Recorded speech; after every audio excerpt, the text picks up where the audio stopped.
Okay so good morning दोस्तों, I hope you all are good. तो आज की वीडियो में हम देखने वाले हैं दोस्तों अपना मार्च मंथ का पी एंड एल स्टेटमेंट। और उससे पहले मैं बता दूं दोस्तों कि हमने यहाँ पे किस चीज़ के थ्रू प्रॉफिट बनाया है। तो हमने यहाँ पे दोस्तों ऑप्शन बाइंग किया हुआ है। ओके, तो ऑप्शन बाइंग हमने किया हुआ है दोस्तों मार्च मंथ में। पूरा किसी भी तरह का कोई सेलिंग यहाँ पे था नहीं। और पर डे जो हमने ट्रेड लिया है दोस्तों, मैक्स हमने 2 ट्रेड लिया है। वैसे तो 70% ऑफ द डेज दोस्तों अगर आप देखो तो हमने एक ही ट्रेड लिया हुआ, लेकिन कभी कभी रेयरली ऐसा हुआ हो कि हमारे पास एसएल का लिमिट हो या प्रॉफिट के बाद बहुत अच्छा यहाँ पे हो पोटेंशियल, तो ही हमने 2 ट्रेड लिया है। ठीक है, और कैपिटल हमारा एवरेज कितना यूज हुआ होगा दोस्तों, ये बात है। देखो वैसे तो कैपिटल एवरेज यूज यहाँ पे क्या बनता है 70 के। ठीक है, लेकिन अगर आप देखो वार के सिनेरियो के कारण यहाँ पे जो है ना बहुत ज़्यादा दोस्तों प्रीमियम हाई चल रहा था, तो ऑलमोस्ट आप बोल सकते हो एवरेज कैपिटल हमारा 1 लाख के अराउंड का यूज़ हुआ होगा दोस्तों। ठीक है, 1 लाख के अराउंड का, मैं ज़्यादा ही आपको बता रहा हूँ, वैसे इससे कम ही हुआ होगा ज़्यादातर डेज, लेकिन फिर भी हम 1 लाख जरूर मान के चलेंगे कि 1 लाख हमारा कैपिटल था। क्योंकि अगर 1 लाख नहीं होता तो बहुत सारे दिन हमारा ट्रेड एग्जीक्यूट नहीं हो पाता। ठीक है, तो 1 लाख के कैपिटल पे यहाँ पे हमने क्या रिटर्न जनरेट किया है दोस्तों, वो हम देखेंगे। ठीक है, ओके, तो हम यहाँ पे वेरीफाइड पीएनएल देखेंगे दोस्तों। ठीक है, तो वेरीफाइड पीएनएल में अगर आप यहाँ पे देखो तो समरी प्रीव्यू 1 से 31 मार्च। ठीक है, तो यहाँ पे अगर आप देख पाओगे दोस्तों तो आपको दिख रहा होगा कि यहाँ पे हमारा अराउंड अराउंड जो प्रॉफिट हुआ है 23,175.75 रुपीज़ का प्रॉफिट हुआ है हमारा। ठीक है, और इसमें दोस्तों चार्जेस हमारे थोड़ा सा ज़्यादा ही गए हैं अगर आप देखो तो।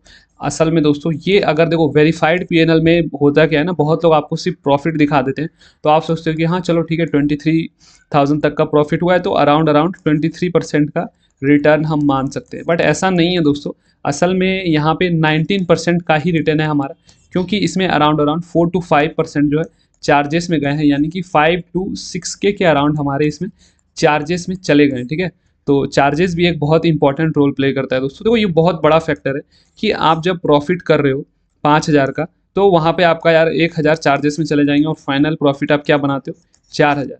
और जब आप लॉस करते हो ना 5,000 का, तो 1,000 आपका ऐड हो जाएगा और फाइनल लॉस आपका हो जाएगा 6,000। इसलिए दोस्तों ट्रेडिंग में हमेशा ही आपको रिस्क टू रिवार्ड मेंटेन करना जरूरी है, क्योंकि आप प्रॉफिट करके भी यहाँ यहाँ पे आपका रिस्क टू रिवार्ड जो है वो कंपनसेट हो जाता है, क्योंकि लॉस में जो है अब चार्जेस के साथ जब लॉस आता है तो वो हमेशा प्रॉफिट से बड़ा ही हो जाता है। ठीक है, तो यहाँ पे दोस्तों अगर आप देखो तो अराउंड हमारी जो एक्यूरेसी रही है इस मंथ की, एक्यूरेसी हमारी रही है अराउंड, अगर आप देखो तो 40% के अराउंड रही है। ठीक है, तो 40% के अराउंड रही है दोस्तों। और इंटरेस्टिंग चीज़ ये है दोस्तों कि यहाँ पे हमारा जो स्टार्टिंग में पहला, अगर मैं आपको यहाँ पे 1 मिनट में आपको यहाँ पे लेके चलता हूँ।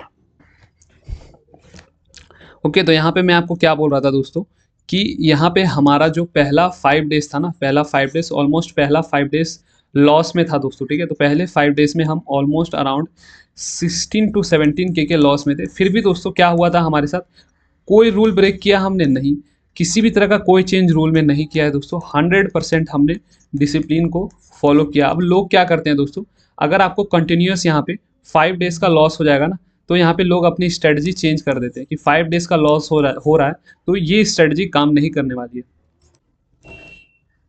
ओके दोस्तों, तो हम यहाँ पे बात कर रहे थे कि हम जो है ना कुछ दिन अपनी स्ट्रेटजी, जिस भी स्ट्रेटजी को फॉलो करते हैं कुछ दिन फॉलो करते हैं, उसके बाद उसी स्ट्रेटजी को छोड़ देते हैं और किसी और चीज़ में हम शिफ्ट हो जाते हैं। ठीक है, तो ये नहीं करना है हमें। कंटिन्यूस 5 डेज का लॉस हुआ, लेकिन फिर भी हमने क्या रखा, स्ट्रेटजी को अपने कंटिन्यू किया, अपने डिसिप्लिन को फॉलो किया, प्रोसेस को मेंटेन किया, और at the end of the month हमने क्या किया दोस्तों, प्रॉफिट में क्लोज किया है ना।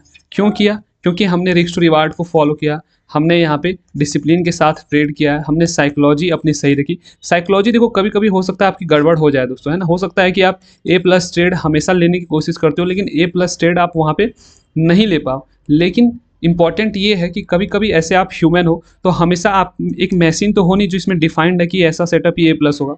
बहुत बार क्या होगा कि आप ट्रेड लोगे और वो आपको A+ नहीं मिलेगा, है ना। एक हो सकता है आपको बाद में रियलाइज होगा कि ये ट्रेड, आप मार्केट आवर्स के बाद देखोगे तो आपको रियलाइज होगा ये बिल्कुल ब्लंडर था, ये ट्रेड आपको नहीं लेना चाहिए था। वो चलेगा दोस्तों, है ना, क्योंकि A+ ट्रेड का कोई डेफिनेशन यहाँ पे है नहीं। ओके, तो ठीक है दोस्तों, बहुत अच्छा परफॉर्मेंस नहीं रहा बट खराब भी नहीं रहा, छोटा प्रॉफिट भी एक बहुत अच्छा सही है ना, लॉस करने से बहुत बेटर है। और हम धीरे धीरे अपने परफॉर्मेंस को इंक्रीज करने की कोशिश करेंगे, धीरे धीरे हमारी एक्यूरेसी इंक्रीज होगी, धीरे धीरे हमारा और भी सही कौन से ट्रेड में कैसा रिस्क टू रिवार्ड फॉलो करना है वो भी हम स्लोली मेंटेन कर पाएंगे। ओके, तो यही था आज की वीडियो के लिए दोस्तों। मिलते हैं नेक्स्ट ट्रेडिंग सेशन में, और नेक्स्ट पीएनएल में भी डालूंगा दोस्तों। अगर लॉस होता है तो लॉस डालूंगा, अगर प्रॉफिट होता है तो प्रॉफिट डालूंगा। ओके।